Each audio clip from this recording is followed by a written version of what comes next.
Changing minds one thought at a time. Good evening, everyone, and welcome to the Changing Minds Online's Empowering Women series. Good evening, Akina. How you doing? I'm great. How about yourself? I am doing awesome, and I am so excited for tonight. Tonight I have on a good friend and actually my acupuncturist who's been really a mentor for me, helping me for a really long time to achieve balance in my life. And, you know, obviously we are all entrepreneurs on this show, or maybe you're not an entrepreneur, but maybe you're just looking to make your life better. And one of the things that, you know, I think we all are striving for is balance and figuring out what it is and how we can have it. So, you know, Dina has been an acupuncturist she's been working with me for more than 10 years in the New York City area. She's amazing. She is a master at Qigong, and she does Chinese medicine, and really just kind of focusing on how to integrate the immune system, the endocrine system, the nervous pathways through acupuncture, breathing, and a waking of Shen and consciousness. I love her. She's a great person. It's really a privilege to have her on the show. She's a mother. She does lectures. She writes books. She has her own website and magazine publications out, and a pet pigeon. Right, Adina, welcome to the show. I want to hear about this pet pigeon. Hi, Jessica. Thank you for inviting me. Well, the pigeon, we just saved it from the road. We found it in the street. He could not eat and he could not fly. So we had to feed him by hand in the first 2 months, and now he's a big bird just flying around my office in the yard. So he's just such a nice presence around. Yeah. That's beautiful. And, you know, just to me, just kind of that, and this is something I didn't know about you before tonight, but that's really cool. For me, just when a person really has wonderful energy and beautiful energy, I find that animals tend to be attracted to them. So it just kind of, I think, further solidifies you as the perfect person to kind of talk to us tonight about balance and about kind of really restoring and repairing our energy. Now, tonight your background in Adina, right, is in balance from a Chinese medicine perspective, right? Right. Yeah, so that may be different than than what some of us are used to. And balance for us as maybe, you know, spending time at the gym or spending time at home. But I think tonight we're going to really take the conversation to a whole new level. So, Adina, tell us, what is balance? What is this qi, yin, yang, all these different words we hear about? Can you kind of bring to light for us what this actually means? So you're right, Jessica. We first need to define some of these concepts, like what is qi, what is yin and yang. So we have to talk in the context of Chinese philosophy. So obviously we cannot speak about balance without speaking of polarity, like we need two terms of the equation. So first we need to understand where is this Trinity concept coming from. And in Chinese cosmogony, it's coming from polarity. So we live in a highly potentiated environment, like we have up and down, we have day and night, we have, you know, wave particle theory, and we have active and passive force. So this environment creates a dynamics. So we would not talk about this without polarity. We would not talk about balance tonight. So according to the Chinese cosmogony, which is first described in the chapter 42 of Tao Te Ching, which is a text, which is a basis of Taoism, a text dating back in the 6th century BC, we have the concept of divisions of Tao, which explains this concept of Qi for the first time. I'm going to read it. It's very short. It says, Tao produces unity. Unity produces duality. Duality produces Trinity. Trinity produces all things. All things bear the negative principle, which is called Yin, and embrace the positive principle, which is called Yang. In material vitality, the third principle, which is called Qi, makes them harmonious. So this is the idea of a mediating principle, Qi, between the active and the passive forces. So, for example, in real life, I'm just going to give you an example how this tension triggers the mediation process, like a balancing process. For example, we have you hear all the time these stories, like real life situations, like, I hate my job, so I need a job, obviously. I need to raise a family, to make money, but I still need to enjoy life. So how can I do both?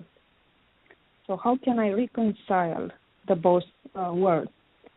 So now I'm split between the two. I'm split between the obligation of coming from my morality, but I also have the right to pursue happiness. So therefore, I'm just going to take a job that allows me to enjoy life. For instance, this is just an example of resolution.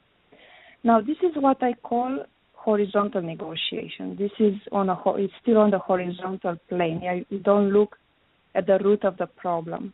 This is just a contextual negotiation that allows you to live with the situation as it is. Now, the main problem with this kind of contextual negotiation is that people don't have a standpoint. Like, they don't have a ground for negotiation. What is good today is not going to be good tomorrow. So how you enjoy life today is not going to be how you enjoy life tomorrow. So the values change. So the first practical thing that comes from Chinese thought is to formulate a goal. So just define your needs, and you cannot expect to have a balanced life without, defining a goal. So that's why you see so many extremes around, by the way. Like they say in the Yellow Emperor Classic of Chinese Medicine, they say they take wine as water. So they miss this sense of center, this sense of appropriateness. Now, so you have to realize that you are caught in a dynamics that it's, you identify with it, you think it's you, but when you sit down with yourself and you analyze it, you realize this is what you created from the standpoint of someone who is ignorant in regards with his own goals and values, and ultimately to whom he is. So if you want to have a happy and balanced life, you need first to stop living in what I call periphery and to create a center. So I have to go back to this kind of model of coming from Tao Te Ching to tell you what I understand by center and periphery. Now, when we understand this concept of different layers of manifestation, like we have unity, polarity, trinity, and then you have fourth principle, 5 elements, and so on, we realize that us, as mirrors of the universe, as microcosms, we also manifest in different layers, but we still have a center. We still have a source, so we are not those manifestations. Let's say we are not our life situations, we are not our emotions, the way we react. We still have a center, and that center, that source is our consciousness, is our Shen, what we call in Chinese medicine, our awareness. So at this point, we don't even talk about balance anymore. We talk about integration. So is this force, like the consciousness is this force that integrates all the parts and coordinates everything. So let me give you a practical example of how this happens. So let's try to imagine yourself walking. Just observe this concept of harmony when you move. Of course, it's hard to see yourself from outside when you move, but try to pay attention when you walk. What part of your body seems disconnected? And what is connection? What makes the connection?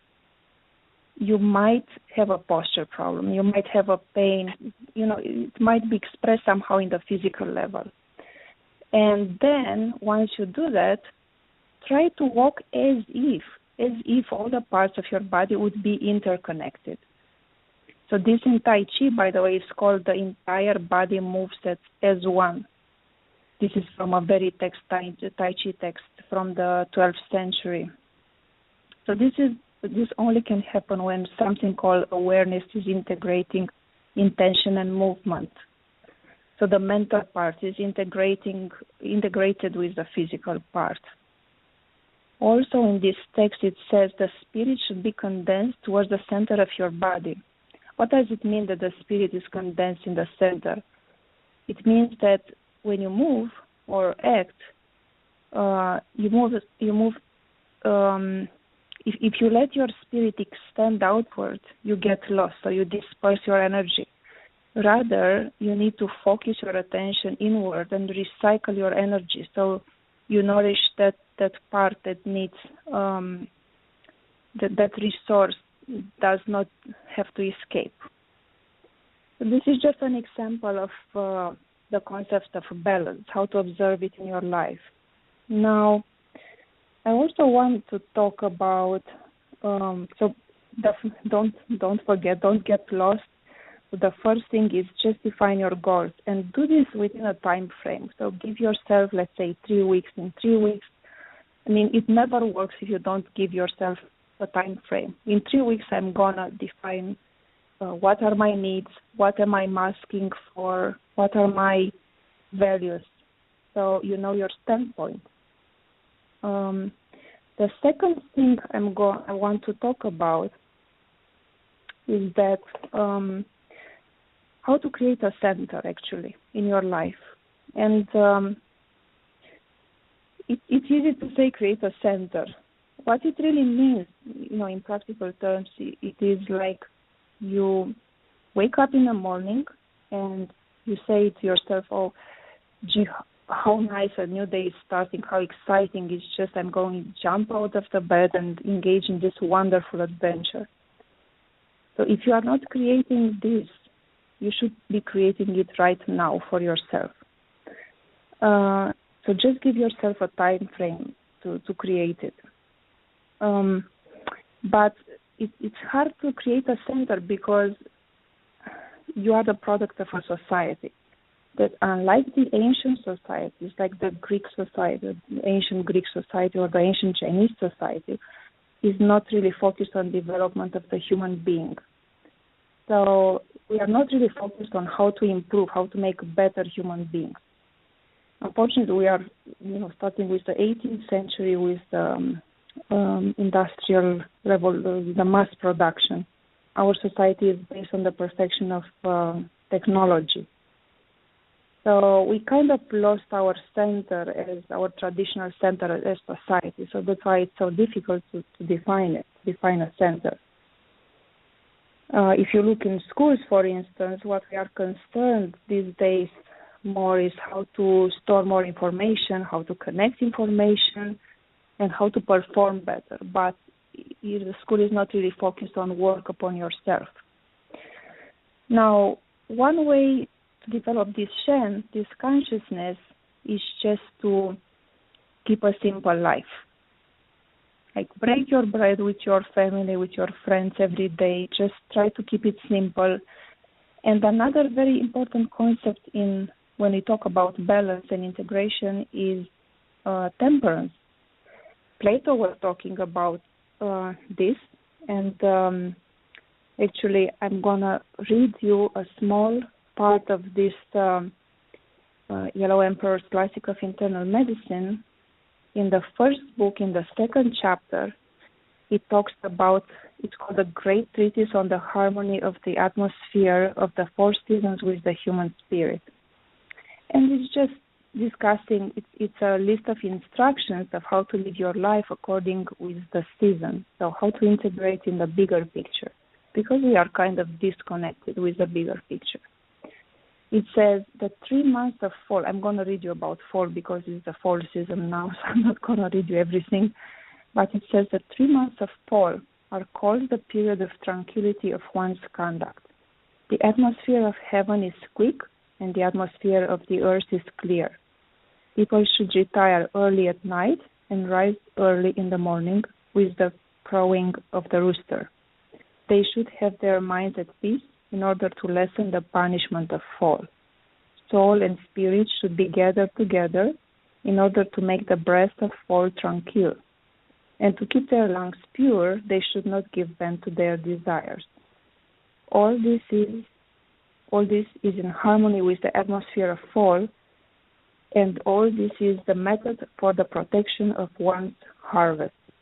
Those who disobey the law of fall will be punished with the injury of the lungs. So you see, it's a set of instructions, and it's according with the Chinese medical thought. Like the autumn is a dry season; it can injure the lungs. Therefore, you should not make any excesses. Just there is a certain type of food certain types of food that moisture the lungs, for instance. And you have to read according to the environment. So there is another concept emerging from the Chinese medical thought that can be brought in this context, which is the concept of fluidity. In order to be harmonious with the environment, you have to be fluid, to be light-hearted, and to be full of liveliness and just laugh.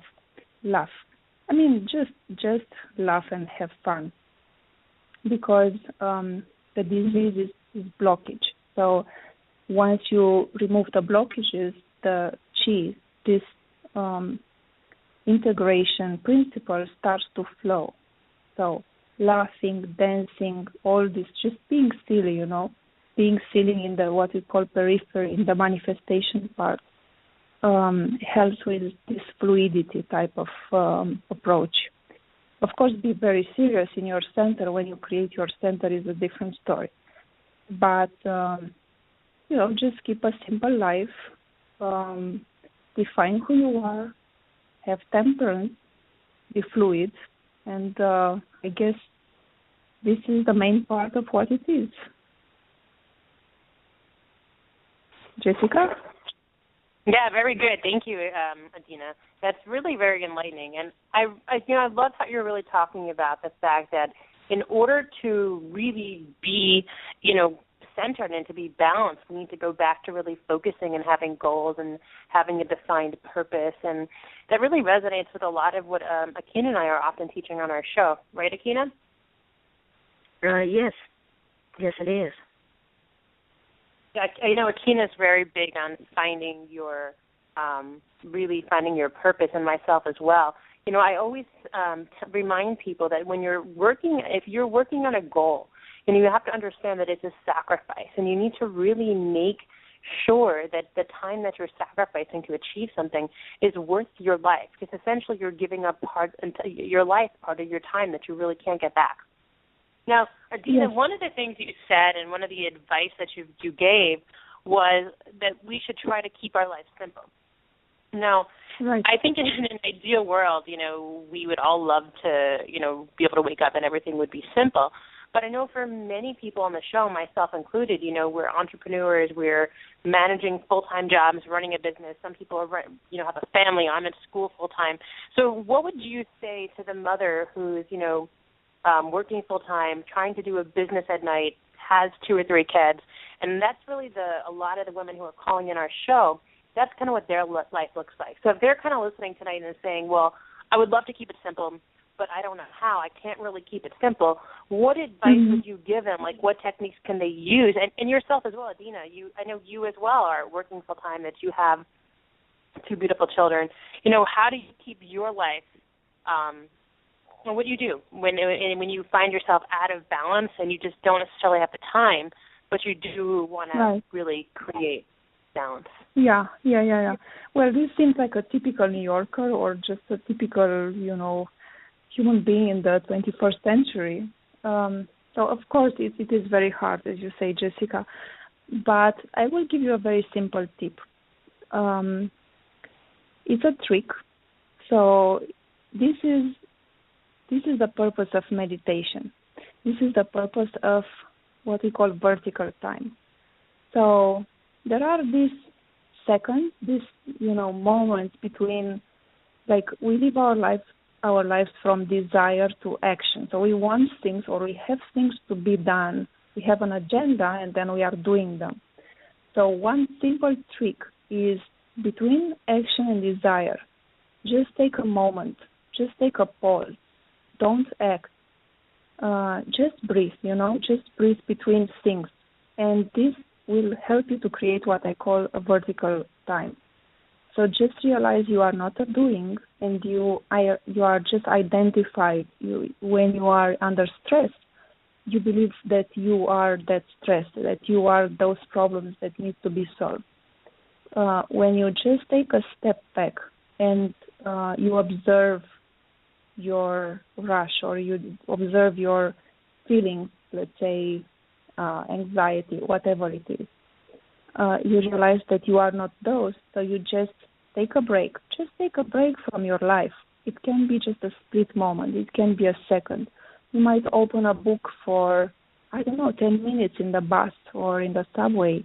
You might listen to some music that you enjoy. Just make these kind of islands of time during your day, and those will become your best wealth, like the most important source of wealth. Like all these people go to the gym. Okay, now I'm finishing the job. I'm gonna go to the gym. It's just like another chore. Instead of distressing, there is another task on your agenda.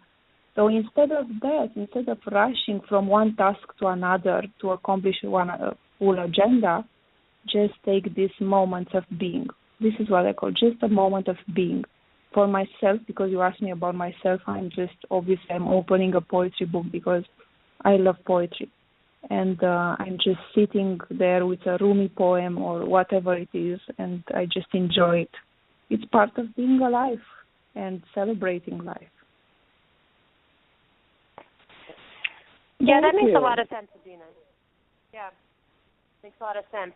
Akina, I know you and I both are really big on taking time for ourselves, and whether or not it's just to sip a cup of warm tea for 5-10 minutes, or just to listen to your favorite song on the radio, when things are hectic, and just take a little break. How do you normally take time for yourself in your day, Akina? Mostly I have been working out lately. That is what I've been doing to take time for myself. It finished me, and I also listen to my different audiobooks. Right now I'm into Rich Dad, Poor Dad series. But that really clears my mind, and I'm able to focus more when I have to go back to work or back to what I'm doing. If I may say something, it's not really what you do, it's how you do it. It's what value do you associate to this time with yourself. When you define it and say, this is my time with myself, this is my moment of being, that makes it what it is really. It's not what you do. I mean, I could open a newspaper and I would be, whatever, I could watch a sport. Of course, a different quality, but it's associating, just defining in your mind, this is going to be my time with myself. This is going to be my pause from this, chain of events that need to unfold during the day.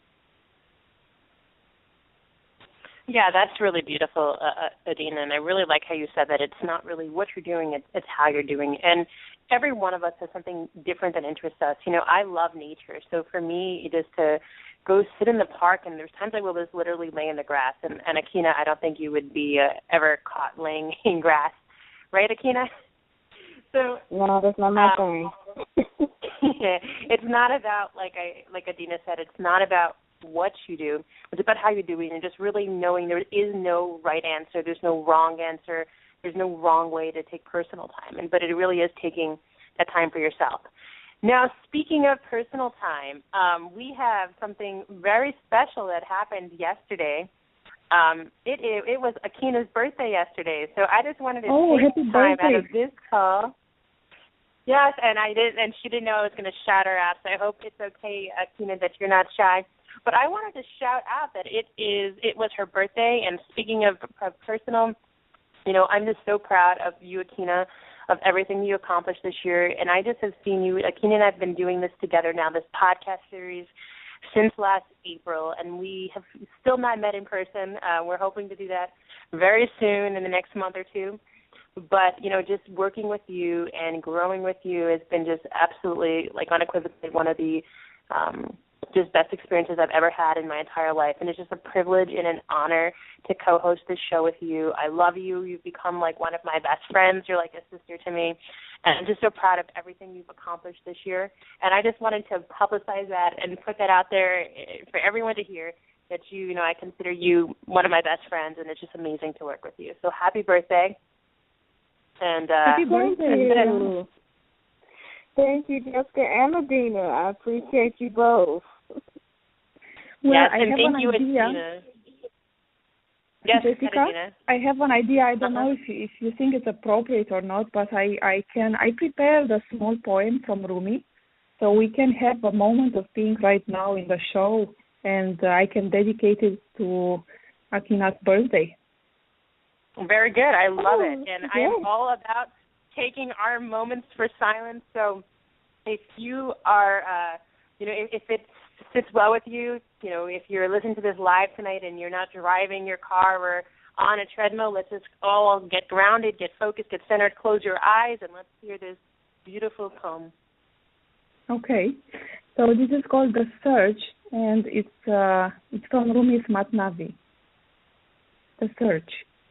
Even though you're not equipped, keep searching. Equipment isn't necessarily on the way to the Lord. Whoever you see engaged in search, become her friend and cast your head in front of her. For choosing to be a neighbor of seekers, you become one yourself, protected by conquerors. You will yourself learn to conquer. If an ant seeks the rank of Solomon, don't smile contemptuously upon its quest. And of all your skills, the wealth and handicraft, weren't they the first merely a thought and a quest?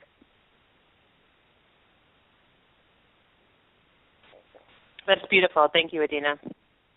And Adina, before yeah, it's a beautiful poem. Thank you for sharing. I haven't heard that before. Yeah, it says that you don't really need to have all the tools. The tools are available on the way, so just keep searching. I love this. It's all about life. Yeah, absolutely. Thank I you. shared this last week, and I have this affirmation that's right now on my refrigerator. I have this whiteboard on my refrigerator, and I shared it was there last week or last Sunday, and it's still there. I haven't taken it down yet. It says, I already have everything I need to create the life of my dreams. And I truly believe that each and every one of us who's on this call tonight, there's something that we want, and there's something that we're seeking for, and we're going after, and the time is now. Stop waiting for something to happen. Stop waiting till you get something, till you lose weight, till you make money. The time is now. You have everything you need to transform your life, to create balance in your life, create the life that you want to live. Everything you have, everything you need, you already have. And like Adina said, whatever resources that you need, they will be made available to you. I firmly believe, I call it God, you can call it the universe, whatever it is that you want. When you are working towards a purpose, when you have a mission in mind and your intentions are right and you're working towards a goal, everything, the world, the universe, God conspires to make it happen for you. So I just wanted to share that with our listeners. Adina, I just wanted to thank you so much for being on the call. And, I just wanted to kind of say, too, Adina and I, like I said, we've been working together for a long time as far as she's been treating me for at least 8 years or more. And I just endorse everything Adina does. I've worked with her with meditation. She's done events. I've read some of her poetry. She's an amazing acupuncturist. And Adina, if anyone wanted to get in touch with you, if anyone wanted to get one of your books or to kind of set up an appointment with you, if you're in the New York City area, if you're looking for an acupuncturist, I highly endorse Adina. She's helped me for a long time. Doctors have told me there's things I shouldn't be able to do, and Adina, they're confusing. The names are so close. Adina always helps me find a way to make it happen and just heal myself energetically. So, Adina, how can people be in touch with you if they wanted to? Well, if it's okay with you, I could give my phone, my office phone number right now. Yeah, whatever works for you. 917-254-8340. So once again, 917-254-8340. And also you can just Google Adina Dabija, Quintessence Acupuncture, and you will find me on the, on the internet. And I also want to thank you, Jessica and Bettina, for hosting me tonight. And I also want to close with an affirmation.